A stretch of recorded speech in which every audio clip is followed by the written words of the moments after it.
Morning, folks. Welcome to my humble off-grid homestead, and welcome to my apothecary, and welcome to today's feature, today's guest, Valerian. Oh, I should ask you if you know what it was. Valerian. I remember Valerian. Actually, funny story. When I went back to school to herbal medicine this time, 26 years ago, I was running around. I was so excited that this time I was more with a holistic approach, nutraceuticals as opposed to pharmaceuticals, and I was diagnosing people and my coworkers and friends and family, and one of my coworkers said that she had like a side gig or night, like an extra second job, as we all did at that time, and a lot of people do today. And she had like a call center or something that she was working at. Boy, the bugs are bad. I gotta put my glasses on. Morning, cloudy, looks like rain, and the bugs want to get one more bit of blood out of you before the rain starts. So anyway, she said she suffered from insomnia, and I did some research and I found out. So this is 26 years ago, that this plant has been around for so long in. Oh, sorry for yelling. It's originally from Asia and Europe, and it was used for sleep apnea, insomnia, sleep disorders.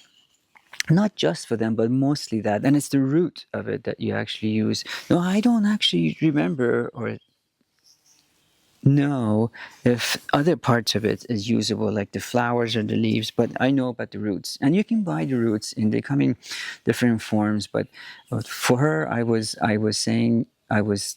the time I told her that she can use capsules. One thing though, just to remember that it has an aftertaste that you may not like, but the scent of it is very distinct. Very distinct. I put it somewhere between like less, like a sort of more of a subdued.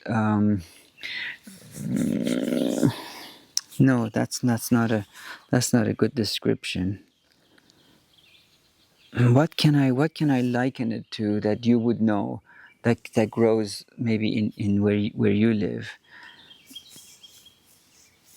Anyway, if I can think of it, I'll let you know. But it doesn't smell bad. But I have so much of it, and I'm only next to this one because for two reasons.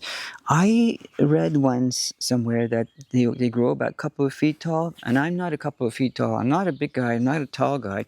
But this thing is a good 5 feet tall. And maybe it's because it likes its environment. They do have hollow stalks or stems or tubular, and it's really strange when if you've ever had to weed it, pull it out, because I don't, how can I put it? I like things to be where they need to be, not overwhelm or choke other things. So this is good where it is, this area here. But if I see, for instance, I've planted oaks and I don't want anything around them. So as much as I love ferns, I try to remove their immediate location, immediate area of where the oaks are that I planted, because I don't want them to compete with oak for this nutrient. Same goes for anything else that I grow. So these are this little patch of 2, 4, 6, 8, 10, 12, 14. Just around me are good where they are. I don't mind them. But if they're going into my rose hips or whatever else, then I don't want any competition. Sometimes though, if you have a garden, like a city garden, like one of those English gardens or one of those award-winning gardens where like you got things growing different times and different heights, then this is good to put at the back because it'll come out it's not going to shade much because you see not a lot of foliage. It's not going to shade much. It's not going to affect much of the other things. It's not going to compete with them as much. But if it's something that it also needs to grow tall or more or less the same, then they're going to be competing and less elbow room. But I got clovers there. I got sorrel. I got everything else that are lower, and they're not something that I either planted or I'm worried about competition. But anyway, Valerian is old. It's I would say about 4,000 years old, maybe older. That's been in use maybe even for 4,000 years. If you have any sleep conditions, and look into it, because I don't want to suggest it, but you look into it. But this is a good alternative to because it is a sedative, but it's a natural sedative. So this is a good alternative, good natural sedative option to pharmaceuticals, which I'm against. I'm always going to be saying that I'm against them, pharmaceuticals versus nutraceuticals.